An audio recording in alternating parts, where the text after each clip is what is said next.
Hey everyone, welcome to High Heels and Hay Bales, the podcast where polished meets practical, legal meets lifestyle, and debt meets dirt.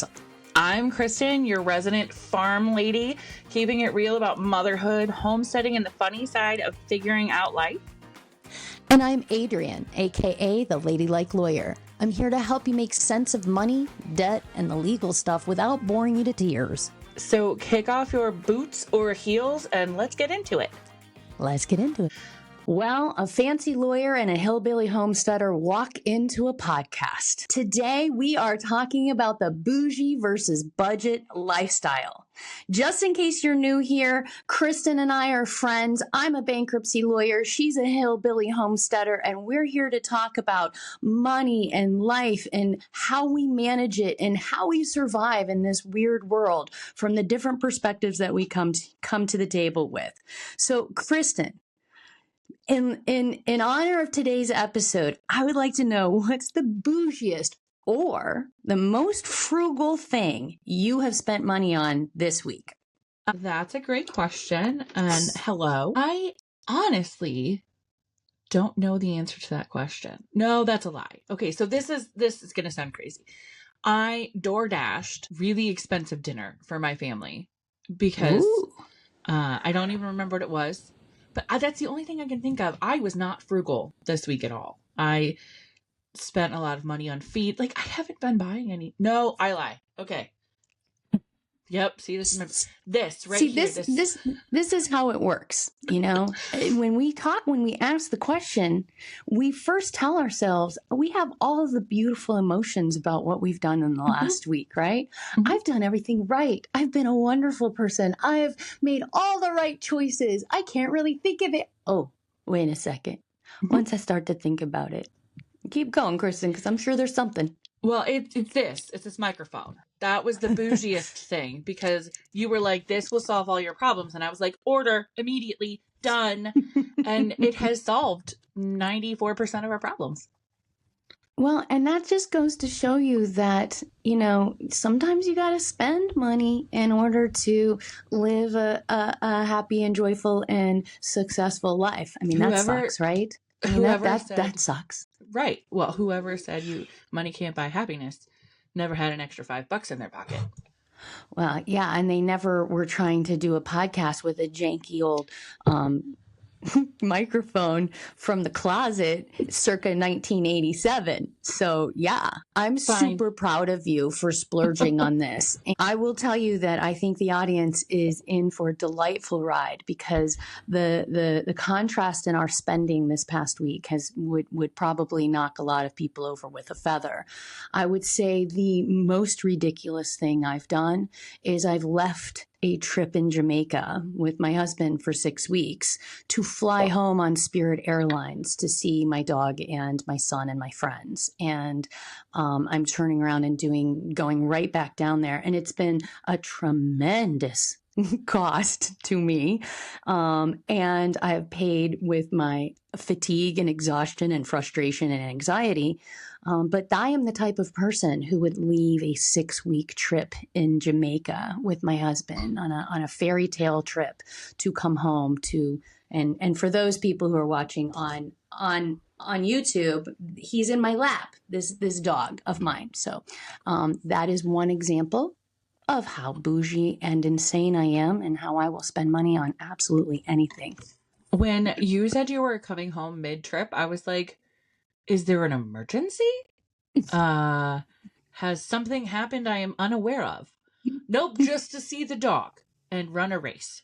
Which, by the way, running. Okay, so yeah, and so I came home because I am a runner. I'm not really a runner. I've never been a runner until recently, but I was a little on the chubby side, but that part didn't bother me at all. It was the fact that my blood pressure was starting to go up, and so I realized I had to do something. So I started running, and I hate it. I absolutely hate it. I hate running. I hate putting on shoes. I hate going outside. I hate getting hot. I hate sweating. I hate all of those things.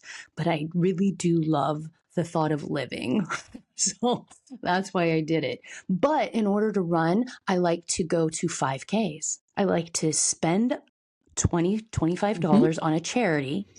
And I like, the giddy up of making me get there. So my friends and I run certain races every year, like clockwork. It's just something we do. And this trip happened to fall during one of our favorite races. So that's why I came home. And, I won a prize. I came all the way home and run a prize. You did. And I thought it was adorable. And I also I'm jealous that you run, because if I am running, something really bad has happened and you should be running.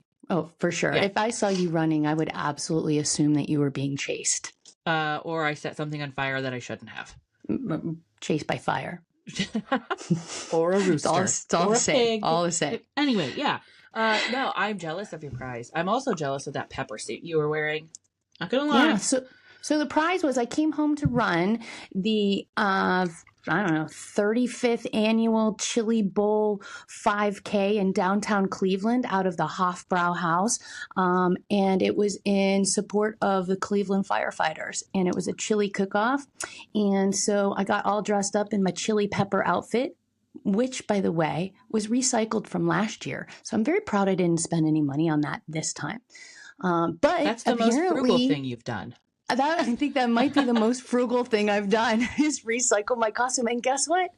I won first prize for most spirited and best dressed. So we're going to put a picture of that up here so everybody can see how ridiculous I look in a chili pepper onesie in the Hofbrau House in Cleveland with 500 of my closest friends. But I do stand out in a crowd, and while I will never run fast, I will always be one that somebody sees in the crowd. So that's who I am.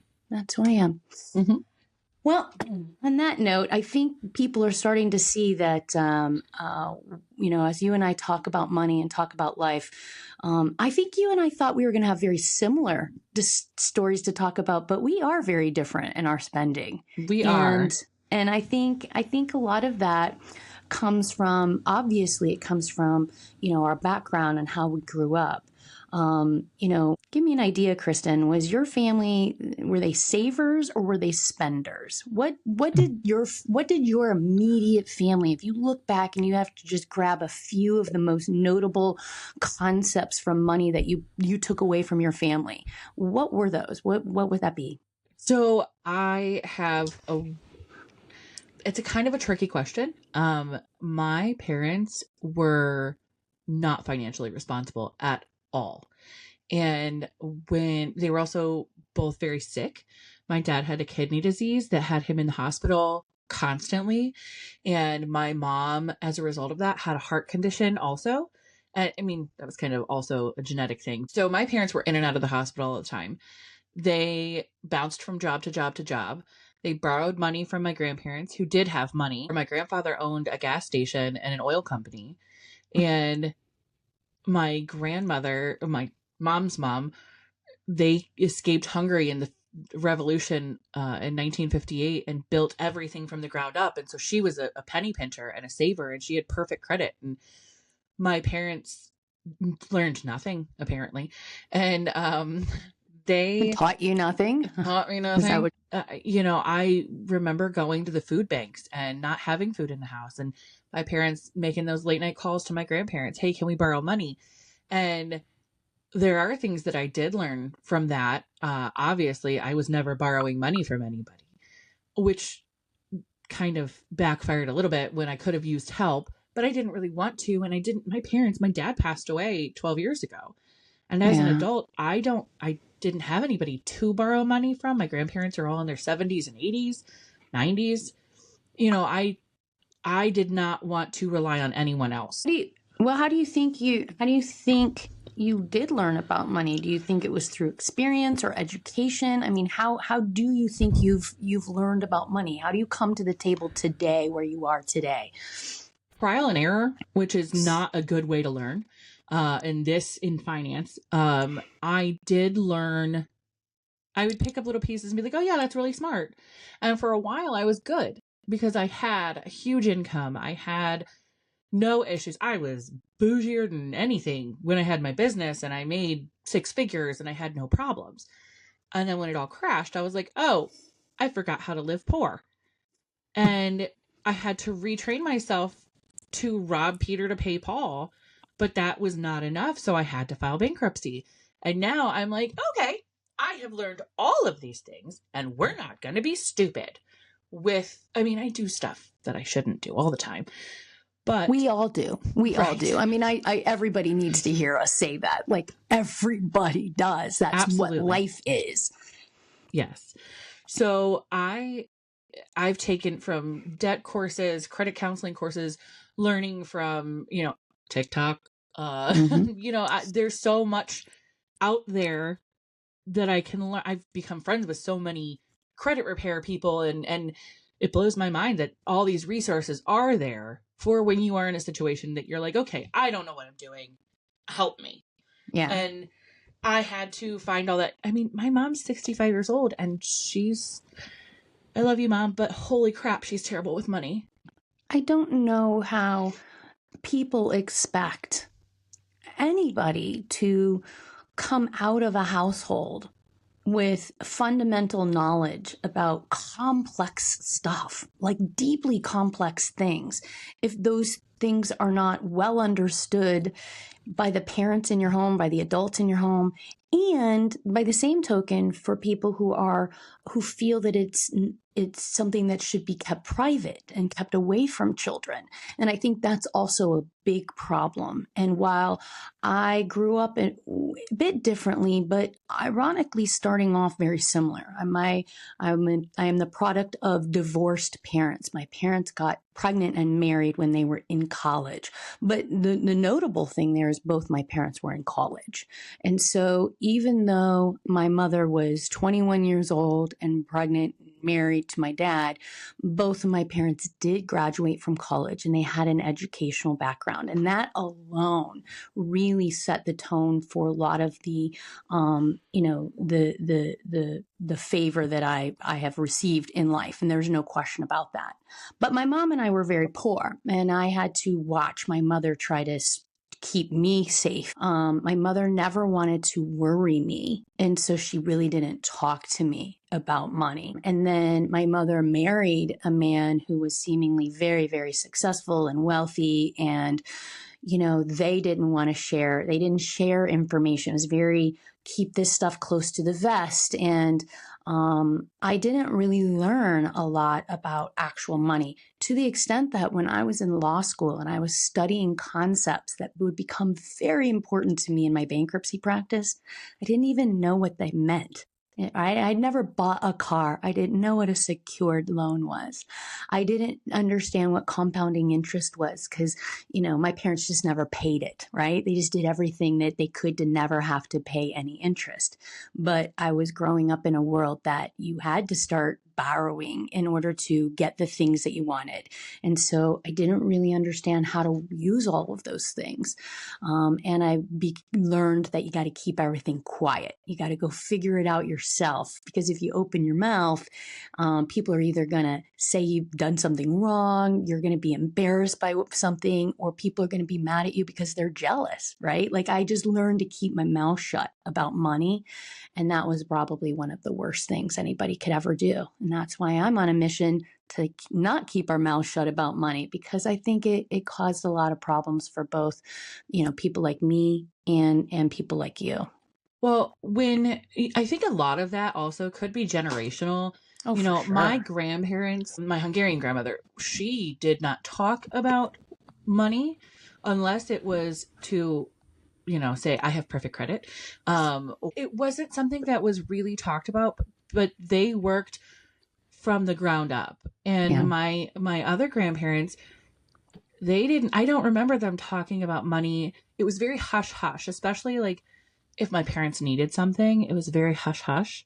Yeah. It was embarrassing for your parents to go to your grandparents and ask for money. So your parents didn't tell you, you didn't know there was a problem. You didn't know somebody was bailing you out. You didn't know how to ask for help correctly. I mean, that's really what it is. We're not taught how to ask for help correctly. And me either. And I'm sure a lot of people listening that both of these scenarios are very common, Oh, I was just going to say, in my house, it was very common knowledge that mom or dad was asking grandma and grandpa for money. It was grandma and grandpa that were quiet about it.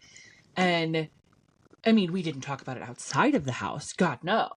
But it was common knowledge when we had no money. It was, I've got to make a phone call, or hey, if the electric company calls, tell them I'm in the shower. You know, it was interesting. A lot of things like that. Or, you know, this is so out there, but people took having cable for granted. Now, you know, we all stream things and whatever, but back in the day, cable was like this big crazy thing, especially for low income people.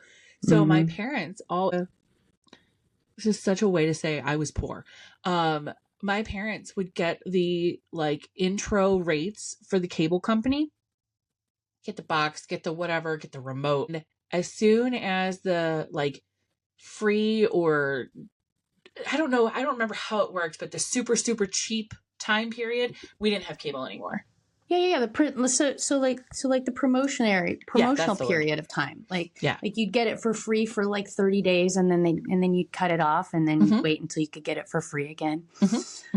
Yeah, I get that. I mean, I understand that concept. So I'm actually married to a man who's super frugal, and that's a very unique place. And my husband is 18 years older than me, so he actually is a boomer. And so he came to the table with a whole lot of boomer ideas, and his boomer ideas were, we don't talk about money to the children. And as you know, as a very progressive bankruptcy lawyer who's trying to spread awareness everywhere, that was extremely offensive to my sensibilities, because I understood how important it was and why just a statement like that could set our own children up for sitting in this situation 30 years from now and not knowing exactly what to do. And we do know that there are better ways to do it. So that's kind of why we're here, right? Right. Breaking that generational situation. We talk about money in front of our kids all the time. Yeah. We don't want them to be afraid we don't have it. Yeah.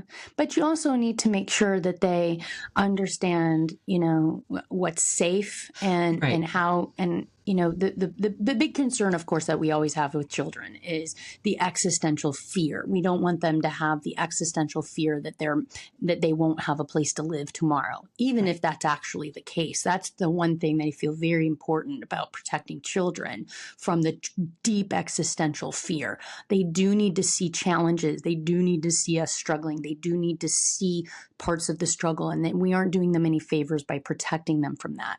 But we also do need to be age appropriate and not scare the living, you know, bejeebies out of them. So I that's agree 100%. Well. So let's do a side-by-side comparison, Kristen, of how we budget or don't budget. So let's go down like monthly budgeting and groceries and expenses and splurges and debt management. Do you have a plan for that? What do you do? I have a feeling that in this lane, you and I will be a bit more similar than different. I could just tell by all of our giggling and laughing. Well, I mean, we've had this discussion before. On the surface, I wouldn't say I know the answers to your questions, but I suspect, but I could be wrong. So I'm excited to hear what you have to say here. So, you know, it's odd because I have a commission-based income. My husband has a weekly paycheck. I have to make sure I keep our budget within his paycheck to make sure that everything is actually paid. And then anything extra is mine, and I can do whatever I want. And so he gives me whatever, because he has what he needs for work. I make sure our mortgage is paid. I make sure the car payment is paid. I make sure our car insurance is paid. And then I'm like, oh yeah, the electric bill. Oh yeah, the gas bill, the water bill, I make sure everything that we need is paid somehow. I don't really know. It's all in here. Okay. It's all in here. And so you don't have a paper and pen. You don't have an Excel sheet. You're not budgeting. No, if you ask me to tell you where my utility bills are right now, I don't know. I have no idea. I have no idea. But they're paid, I think. You and I are so messy. So messy. Groceries. I don't care what is happening. If in my head I'm like, I need milk, I then order $140 worth of groceries. Mm-hmm. I need $140? Do you buy in bulk, or do you just buy at the grocery store as needed? How I don't like going to the grocery store because I spend even more when I do that. So I DoorDash things. I am really bad about Instacart and DoorDash. So yeah, I pay the fees and tips. I tip well. huh? That's another problem. I tip way too well. Well, and the logical side of me says, well, if you know that you would spend more money by walking in there, obviously it's a cost benefit analysis, but this is also how we get ourselves into trouble because we'll justify our expenses by saying we aren't spending more, but then we'll spend more in other ways. And then we'll totally negate the benefit of it. And right? my husband is like, what are you doing? Why are you doing that? And so groceries we don't talk about groceries, but I also have eggs, so I don't have to spend that much money anymore. But I do. I will say, in God's all honesty here, you actually you are able to provide a lot of some groceries for yourself. I don't know how much, probably could live off the land, but I'm sure you don't, but you could provide a lot for yourself. So that does help you subsidize some of your expenses. Right? Yeah, that does, especially in the summer and fall. But like you asked about bulk buying, I have started to buy in bulk because I realized I was like, oh, I only have to do this once a month instead of 3 times a month. This is so much smarter. And I was doing, cost analysis. I was like, that's really smart. That's so much of a better deal. But yeah, we budget ish. Well, it's interesting in our household, and in our household things have changed over time because I'm older than you, and when my husband is retired, and when he and I got married, when we were younger, when we had kids, when our kids were young, we both worked at some point. I took a little bit of time off in the first couple of years, but then we both worked. We're both lawyers and full-time jobs. And what we did was we had one bank, right? Our bank, and he had a personal account and I had a personal account. We had a joint account. And we each had to put a certain amount into that joint account every month. And then I was always responsible for paying the month-to-month bills, right? The rent, utilities, the mortgage, that through our account. And my husband then was responsible for all long-term investments. And the reason for that is because I'm so messy that if I missed paying a bill, we would know about it pretty fast. So I'm the type of person, I've said this before, I've accidentally paid the electric bill over and over and over because I just get into a routine and forget that there's a gas bill, and I pay the electric double, and our gas will be turned off, or opposite. Usually happens the opposite because it's usually the lights that go off. So that way we knew if I had made a mistake, we would know pretty fast. And in all honesty, and in all 25 years of being married, I've only had the lights turned off like twice, right? But I can get delayed. I can be like, I thought I paid that. What do you mean we didn't pay our insurance? Oh, let me get that caught up. I am very messy because I don't do all of the things everybody should be doing to budget. It's why I have idols. My idols out there are the budgeters. I'm so impressed by them.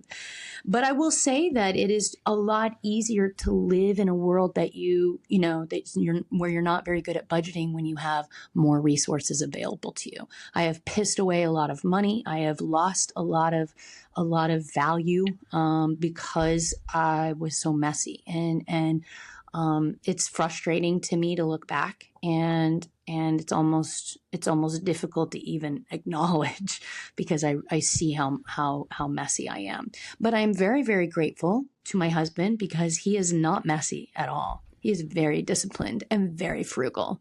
And when he set out to create a retirement plan, that's what he did. And I have to say that I'm very, very fortunate to have that. So I am messy, but I also have a big net underneath me. And there's a whole different way of looking at life when you know there's a net under you.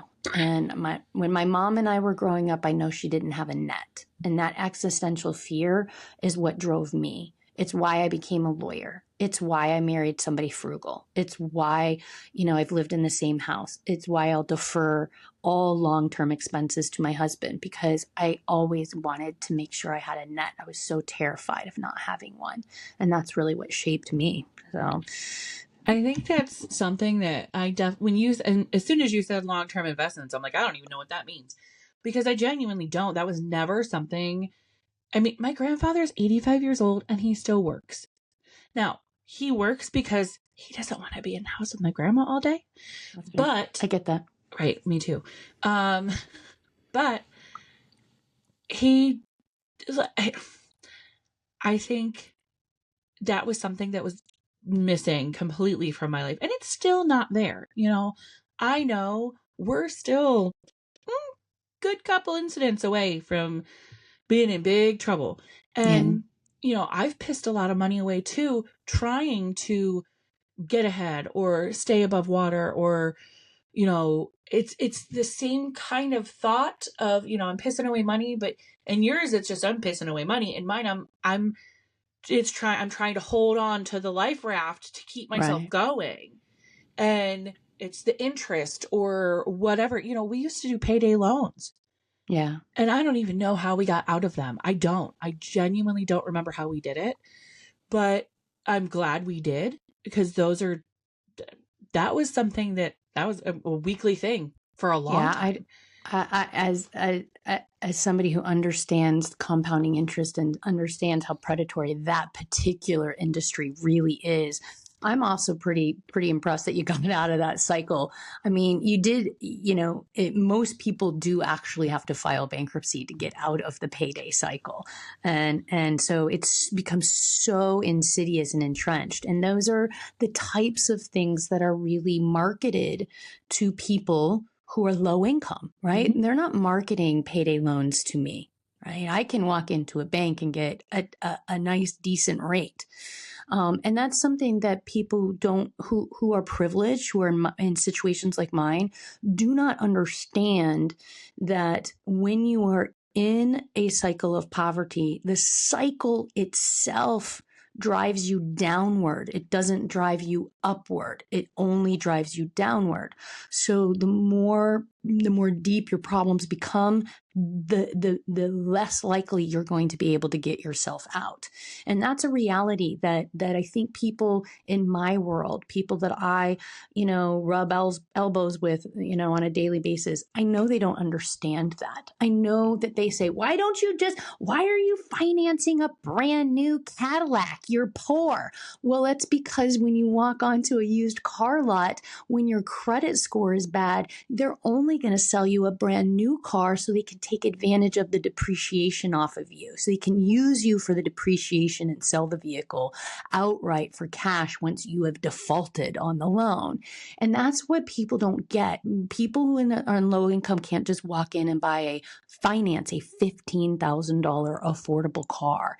And that's how their problems cycle and continue to get worse. So, I went off on a tangent there, but I'm very proud of you for getting out of payday loans, because I know how insidious that is. But this is a lifestyle that is largely learned and through experience. And you say, we don't talk about, you talk about making mistakes.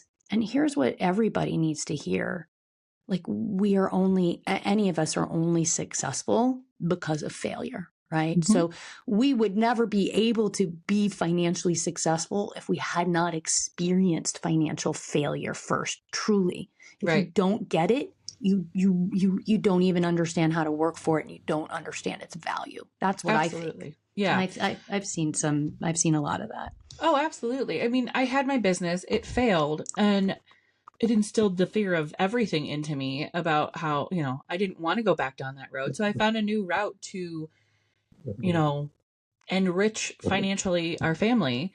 And instead of just doing it one way, I was like, okay, I'm going to work myself to the bone. And this is probably not great advice, but I'm like, all right, maybe my farm is my safety net.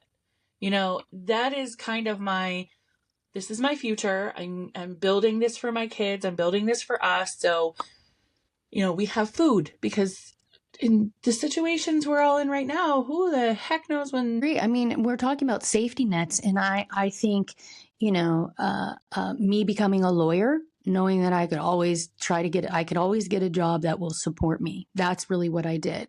But that is a safety net, as is knowing that you can provide food for your family, right? It's just trading one for another. And we seek out the ones that we can reach for, that are in our wheelhouse. So I admire that a lot. And girl, that I need some eggs. Like I've been wasting money on a lot of stuff. I'm going to need some eggs, girl. I'm going to need to make a trip over. Well, when you come back from Jamaica and don't run right back, I will be glad to give you eggs, because I'm swimming in them, my friend. I love that, man. I mean, you thought I was the bougie friend, but girl, you're the bougie friend now in today's age. And I have duck eggs. So it's top tier. I got the extra special eggs. Well, I will say, I'm going to go off on a little tangent here. I will say that my next door neighbor has ducks, and I live in a fancy neighborhood that's not allowed to have fences or ducks or flowering fruit plants or vegetables. But our neighbor moved in, and he's got quite an attitude. I love it. I love he and his wife. They've got just a devil may care attitude. And they put up a little fence, and they brought in some fancy ducks that they had. And the whole neighborhood is like, excuse me, you can't do that. And he was like, oh yeah? Try me. And so the whole neighborhood was getting together, like, what are we going to do? And me, I'm supporting them because I love this, right? I'm the provocateur. I'm the anti-establishment. I'm like, you guys, you can't control what people have in their backyard. Come on. So we came up with a theory. These are now emotional support ducks. The emotional support ducks live right next door. They quack, quack, quack. And we get duck eggs every now and then. That's genius. They make a good quiche. Quiche. Yeah. They're great for baking. Yeah. Yeah. But that's what it's like living next door to a lawyer. I couldn't do it. As much as I love you and your husband, you guys are amazing human beings. I couldn't live there. I would be like, oh, I get it. This is hell. I can't do it. I need you came to visit. You're like, oh shit, I'm going to the suburbs. Right. I feel like I don't belong. All right. Well, I have a funny, let's talk about, where do we clash and where do we agree on expenses? Like, what financial habits do you find absolutely crazy, silly, ridiculous on my part? Oh my God. Okay. You're allowed to say whatever you want. Okay. I love your sense of style, but I cannot imagine how much money you spend on clothes, because I know how much you love clothes and fancy things. And I'm like, girl, I bought shoes at the dollar store for like $1.50 and they lasted me all summer. I'm good. Like, I have high heels. I know you wouldn't believe me, but I've worn them once. Yeah. And no, I used to, when I worked in corporate, I used to wear them all the time. And I thrifted my clothes because I'm like, I hate them. I don't want to wear them. Give me my jeans and t-shirts. Yeah, so I do love clothes. Like, I am super bougie about clothes. I am obsessed about clothes. I love coming up with my outfits. Almost my favorite part of the day. It's where my creativity shines. It's where I get to feel like, I'm me. I know I'm just wearing a red and white shirt today and some striped pants, but I love them. But something that you might find a surprise about me, Kristen, is that I am actually an extremely frugal shopper. So I love clothes so much that I am a Goodwill girl. I am a resale girl. I am a Plato's Closet. I am a Ross's, a TJ Maxxer, and I like the clearance aisles. I like to find something at, in a store, and then I'll write down all the details and I'll run home and I'll see if somebody's selling it on eBay or Poshmark, because I already know I want the size, and I'll try and buy it in every color if I can buy it cheaply. And that is something that a lot of people would be surprised. I'm super frugal about spending money on clothes because I love clothes so much. And I want lots of them. I want something different all the time. So that is something that you'd be proud of me for. See, we're learning something about each other. I am very proud because I was imagining you were paying full price for everything. And I'm like, But like, no. I'm a Goodwill lady. Now, being a fat lady, Goodwill's a little difficult. I get old granny outfits at Goodwill. However, I buy Goodwill clothes for my kids. Nobody knows. Who cares? They're kids. They destroy things. But I always did too. I'm thrifty McThrifterson when it comes to clothes. And again, my free samples that I get. That's why I have clothes. Well, I think we need to take a step back and just very quickly say that Kristen is an affiliate on TikTok. She's got a very, very big TikTok account where she is one of those people where you'll come across her account and you'll see her, talking about a product. I don't know, maybe it's stick on wall panels. Maybe it's going to be the next greatest toy blocks for your kids. Maybe it's the coolest coloring book you've ever seen. Thank you for that one, by the way. The one thing that I love about you being an affiliate is that whenever I want something, I just send you a message and I expect for you to go get it and do a video and give it to me so I can enjoy it. I have those little coloring books for you, by the way. Thank you. I sent you another one about like a phone holder, but just think about it. Yeah. Okay. But, well, you're right. I mean, I could see how people would think that I spend money on that. I would say the thing that I spend the most amount of ridiculous money on is food. Food and stupid stuff off of Amazon that I thought I needed that I really didn't need, right? Like my house is full of that crap. But food, I'm an extremely picky eater. And I will pay money for food. And not even good food. Like, I'm not even talking about eggs Benedict with hollandaise sauce. I'm talking about the perfectly griddled bagel with the perfectly cooked bacon on it. Like the Newski bacon from like Wisconsin that's been, thick and smoky and perfectly crispy, right? And like, the perfect cheddar cheese on it, which is probably going to be expensive. That's my lane. That's where my money goes. Well, you're making me hungry, number one. I have nothing to show for it. Same. That is something we have in common. You and I both love good food. We love good food. And good bar food. Bar food. I mean, I also will buy things, gadgets that I don't need. Come on, Kristen, let's be real. I made homemade Frosties last night with a slushie machine I bought. Did I need a $350 slushie machine? No. Do I have it in my kitchen? Absolutely. Why? Frosties and slushies, margaritas, daiquiris. I could go on. But here's the thing. You don't drink. I don't. Not often. Alcohol. Every once in a while. Okay. Every once in a while. Like we're going to make daiquiris today and I'll have one. Okay. But that's about it. I mean, okay. There's multiple reasons. I don't even want to get into that because I'll tell you one day what has happened the last time I drank. Anyway. Oh boy. That does sound like a good show. I've got lots of those kind of stories. Yeah, I mean, that actually might make a good show. But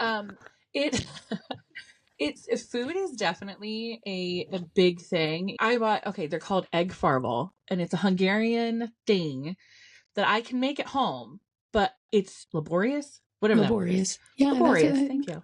And it's basically noodles, like dumplings. And I hate making them. So I knew I could get them on Amazon, or I could get them at the European market that's close to us for pretty inexpensive, but that's a drive and I didn't want to drive.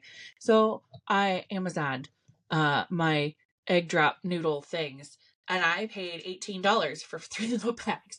But you know what? They were delicious. Well, I mean, listen, I wouldn't even blink twice at paying $18 for delicious noodles. That's not even on my radar. We may need help. I know we will. Oh my gosh. That's terrible. Well, I think that we've got some differences in how we spend. We've got some similarities. The similarities are terrifying. Very. Obviously, neither one of us is right or wrong. We're both trying to figure it out. We're both being very honest about our mistakes. And so I will say, that being friends with you, I've learned a lot just being friends with you. I've learned to appreciate the things that I have a little bit more. And I've learned to appreciate what my parents were able to provide to me from an educational standpoint. Because I see that not everybody, I've learned to appreciate things more. You've had to work harder for some things that have come easier for me.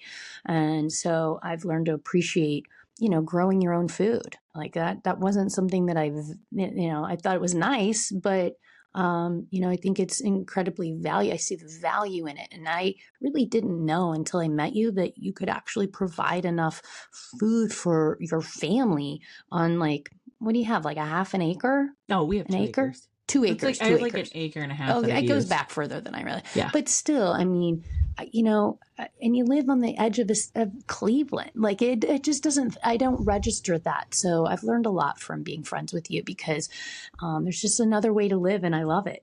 And you're teaching me a lot. The same thing goes here though, because you've taught me a lot of, obviously to not be quiet about my finance. I know a lot of people still will be, but that there's value in telling everybody, hey, listen, there's options and you're not alone. Giving that I've been able to use my experience inspired by you to help other people. And that's something that I never thought I'd be able to do. And nobody would take me serious. And I think that's pretty cool. And you also taught me that sometimes it's cool to, have money and buy crap you don't really need. I do. And also that not all lawyers are scary. Yeah. It is okay to spend your money. It is okay to splurge. That is something that was taught to me. It's okay to splurge. It's okay. You work hard, to play hard. It's important to remember that the necessary things need to be taken care of first. And obviously we all know that. Nobody needs to tell us that, right? But I do think we need to be reminded that when all of our needs are met, we are on this earth. I don't know why we're here. But I don't think that we're here just to be a slave to corporations and stuff. And there is some type of joy that we need to find in this world. It's what we're here for. And, now and then spending money to fly home for 4 days to see your dog and to see your son and to see, your friends, to go to familiar places when life's been hard for you. There's nothing wrong with that. I don't feel bad at all about spending the money on it. And nobody else should either. We all have to look at ourselves in the mirror and decide whether or not we're doing what we think is right. And you and I are just here to help people feel better about their choices and to see that there's more out there, right? Absolutely. Absolutely. You're 100% right on that. There's nothing wrong with doing what you feel is right for you. Yeah. Yeah. Well, I would challenge all of our listeners to take a look at their spending this week. What's the one thing that you could save on? What's the one thing you should guiltlessly enjoy? And feel free to head over to our website and email us one of your guiltless pleasures and what you're saving for. We'd love to hear you. We are looking forward to next week doing this all again. Have a good one, Kristen. Have a good one. Thank you so much for hanging out with us today on High Heels and Hay Bales. If you laughed, learned something, or just had a good time, make sure to follow wherever you listen. And don't forget, we've got even more for you. Head over to highheelsandhaybales.com and subscribe to our newsletter and Substack for exclusive behind-the-scenes content, bloopers, and tips you didn't even know you needed. You can also connect with us on TikTok, Instagram, and Facebook. Send us your questions, funny stories, or topic ideas, and we'd love to hear from you. Until next time, stay grounded, stay laughing, and stay out of trouble. Well, mostly. See you next week.